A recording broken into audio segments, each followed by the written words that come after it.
I was spending a lot on looking well, but I'm not actually spending on being well. I didn't know that there was a difference.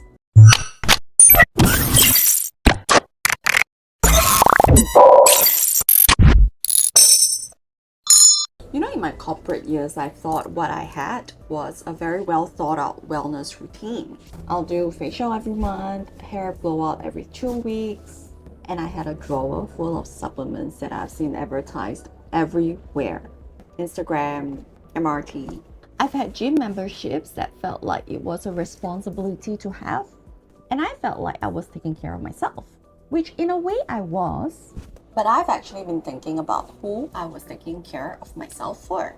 Because when I take a look back on that list, almost everything that I did was visible. Almost all of it was for somebody else's eyes, and almost none of it was for me. So let me be just more specific about what I mean. The facial, I genuinely enjoyed it.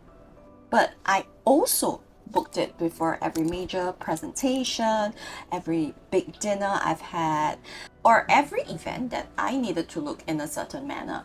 The hair blowout, the same thing. I enjoyed getting my hair done, but I enjoyed it more because I felt credible with my hair blowout. I feel more put together, more like somebody who has her life together. And don't even get me started on the supplements. I couldn't tell you what half of them does. I just know that they tell me that it is good for me. But I could also tell you that what I can tell you is that they're in a very nice organizer on my desk, and they make me feel like I was doing something for myself. In fact, I have a bottle of supplement in my office locker, which was there for 2 years. I've had more hair tools that I am proud of, more lipstick that I should be proud of. But I guess it adds on to the fact that I feel like I needed to have all of this for me to look credible. I've had more for me to look credible. Don't get me wrong, none of this is shameful, and I'm totally not judging past myself. I was spending a lot on looking well, but I'm not actually spending on being well.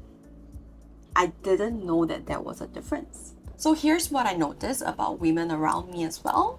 We have a huge budget to looking healthy. Skincare, nails, hair, supplements, gym, workout like Pilates, bar, the salad that's $20, the green juice that costs $14, and what it looks like just the grass outside being blended together, or the salad that looks great but is not filling. I would argue sometimes it is non-existent budget to actually feeling well.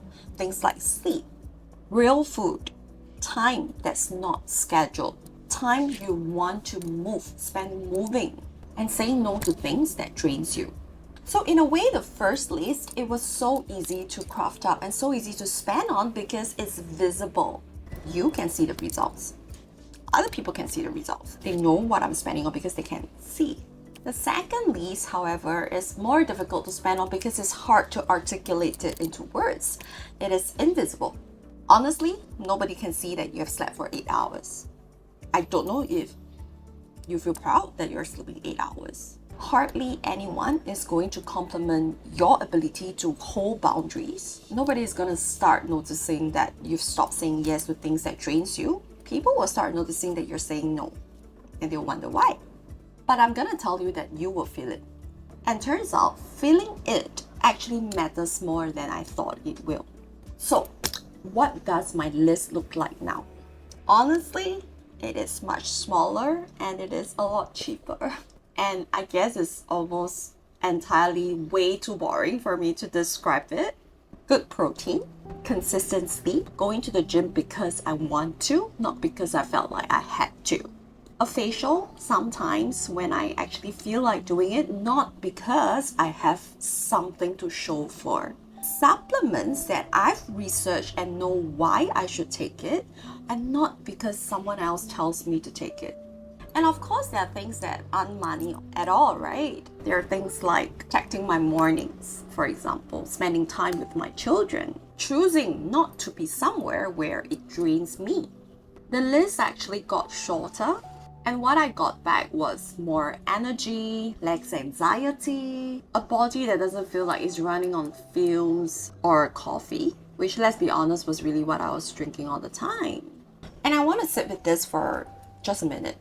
I don't think the confusion between feeling well and actually being well is accidental. Between this gap, there is an entire industry being built upon it. If you feel unwell, but you look well, you will just keep buying the things that make you feel visibly well. The things that perform how health should look like. The things that other people notices. Because if you actually feel well, you don't need most of the things. The wellness industry, it is not incentivized for you to feel well. It's incentivized to make you keep chasing the things that makes you feel well. And we chase it in a very expensive, very aesthetically pleasing way. But I mean, I'm not saying don't get the face cream. You still can, you still do. You still should. I'm just saying, know what you're buying it for. And actually take the time to notice if it's making you feel better. Or does it just simply look better? Because those are very different things, and we've been sold that one is more important than the other for a very long time. I guess I'm saying that I spent years investing on how to look well, and I got pretty good at it. But I was just exhausted the entire time. It's not because self-care doesn't work. It's because I was doing the visible things and wondering why I get depleted just doing it. Feeling well, that does not photograph well. Because feeling well doesn't have a before and after that you can see. I guess it just feels like waking up and not immediately dreading the day. And as it turns out, that is more important than everything that I've invested on before.